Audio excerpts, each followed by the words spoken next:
저는 민감성 피부인데 스티바에이를 아무리 희석해서 발라도 피부가 뒤집어집니다. 저와 비슷한 민감성 피부 환자들은 지금부터 집중해 주시기 바랍니다. 이 영상을 끝까지 보신다면 스티바에이를 완전 대체할 수 있는 연고 3가지를 알려드리겠습니다.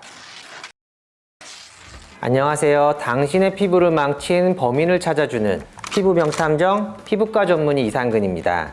스티바 A 크림 들어보셨나요? 너무 효과가 좋아서 피부과를 망하게 한다는 크림이라는 별명도 있는데요. 근데 올해 여름에 스티바 크림이 단종된다는 소식이 들려왔습니다. 하지만 꿀피부를 포기하지 마세요. 이 영상을 끝까지 보신다면 스티바 A를 완전 대체할 수 있는 연고 3가지를 알려드리겠습니다. 먼저 알려달라고요? 스티바의 크림이 무엇일까요? 스티바의 크림의 성분은 트레티노인입니다. 트레티노인은 1세대 레티노이드 중에 하나인데요. 원래는 여드름약으로 개발되었습니다. 여드름을 치료하다 보니 환자의 피부색이 환해지고 주름이 옅어지는 것을 발견하고 광노화 치료로 적응증이 확대되었습니다.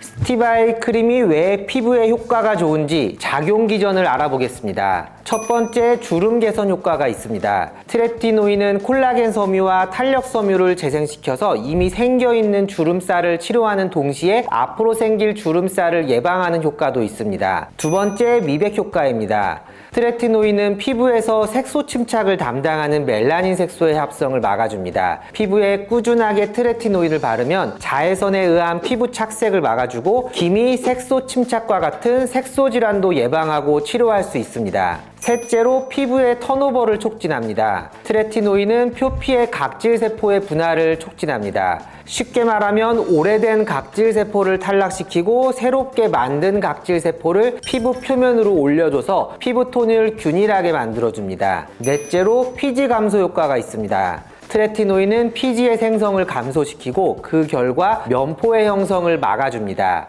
트레티노인이 들어있는 화장품은 없나요? 레티놀 화장품으로 대체할 수 있을까요? 아쉽게도 트레티노인은 약이기 때문에 안전을 위해 화장품의 성분으로는 사용할 수가 없습니다. 대신 화장품에는 레티놀을 사용합니다.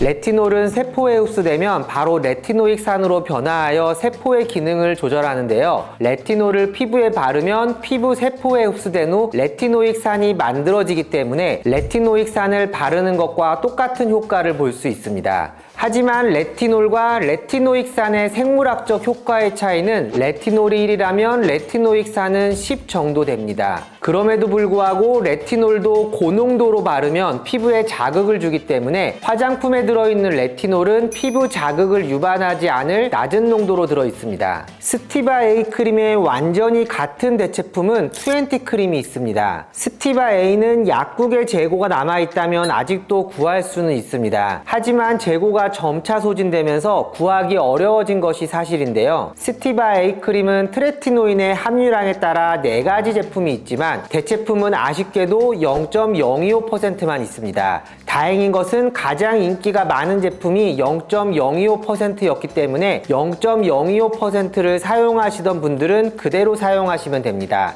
따라서 더 약한 농도를 원하는 분들은 20 크림을 보습제에 희석해서 농도를 조절하시는 것이 좋습니다. 그럼 스티바 A는 완벽한 제품인 건가요? 아닙니다.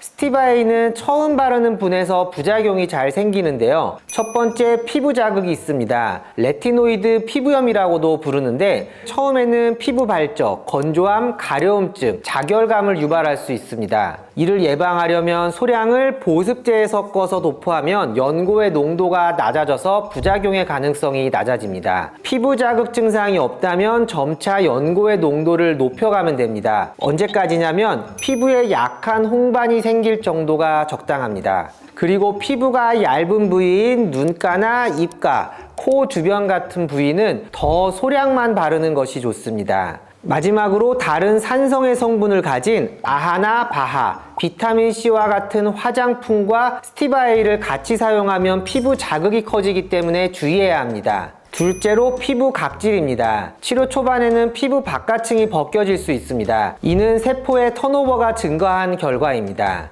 셋째로 햇빛에 대한 민감성입니다. 트레티노인은 햇볕을 받으면 효과도 없어지고 피부를 햇볕에 민감하게 만들 수 있는데요. 따라서 밤에만 바르고 아침에는 물로 닦아내는 것이 좋습니다. 그리고 낮에는 SPF가 높은 자외선 차단제를 사용하고 장시간 햇빛 노출은 피하는 것이 좋습니다. 스티바이보다 더 좋은 연고를 알려드리겠습니다. 저는 민감성 피부인데 스티바이를 아무리 희석해서 발라도 피부가 뒤집어집니다. 저와 비슷한 민감성 피부 환자들은 지금부터 집중해 주시기 바랍니다. 스티바이 크림은 레티노이드의 한 종류입니다. 레티노이드는 비타민 A와 그 유도체들을 총칭해서 부르는 용어인데요. 레티노이드는 발견 및 개발 시기에 따라서 1세대, 2세대, 3세대, 4세대가 있습니다. 스티바 A 크림은 1세대 레티노이드인데요. 2세대는 트레티노인을 살짝 바꿔서 만든 성분으로 아시트레틴이 대표적이고 경구제이고 건선 치료에 많이 쓰는 약입니다. 3세대는 아다팔렌, 차자로텐, 덱사로텐이 있습니다. 1세대에 비해 효과를 높이고 부작용을 최소화한 성분입니다. 이 중에 피부에 적용할 수 있는 성분은 아다팔렌으로 디페린겔이 있습니다. 4세대는 트리파로텐이 있습니다. 피부에는 레티노이드 수용체 중에서도 감마 타입이 많기 때문에 감마에 주로 작용하는 국소 레티노이드가 이상적인 치료제일 수 있습니다. 그게 바로 트리파로텐이고 아크리프 크림이 있습니다. 그렇다면 디페린겔과 아크리프 크림이 스티바 A를 대체할 수 있을까요? 광노화 치료로 FDA 허가를 받은 제품은 트레티노인이 유일합니다.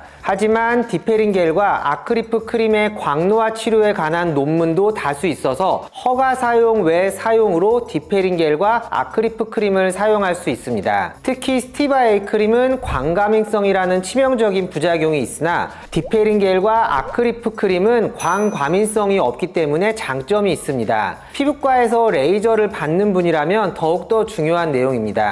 피부과 레이저도 광의 일종이기 때문에 몰래 스티바 A 크림을 바르면서 레이저를 받으신다면 색소가 악화될 수 있습니다. 하지만 디페린겔과 아크리프 크림은 적절하게 잘 바른다면 피부과 색소 치료에 도움이 될 수 있고 저도 잘 사용하고 있습니다. 저는 스티바 A 크림을 잘 쓰고 있고 효과 보고 있는데 디페린겔과 아크리프로 꼭 바꿔야 할까요? 스티바 A 크림을 부작용 없이 잘 쓰고 있다는 것은 피부가 저항성 타입일 가능성이 높고 이 경우에는 계속 스티바 A 크림을 구하셔서 쓰셔도 됩니다. 아니면 20 크림으로 바꿔서 계속 쓰셔도 됩니다.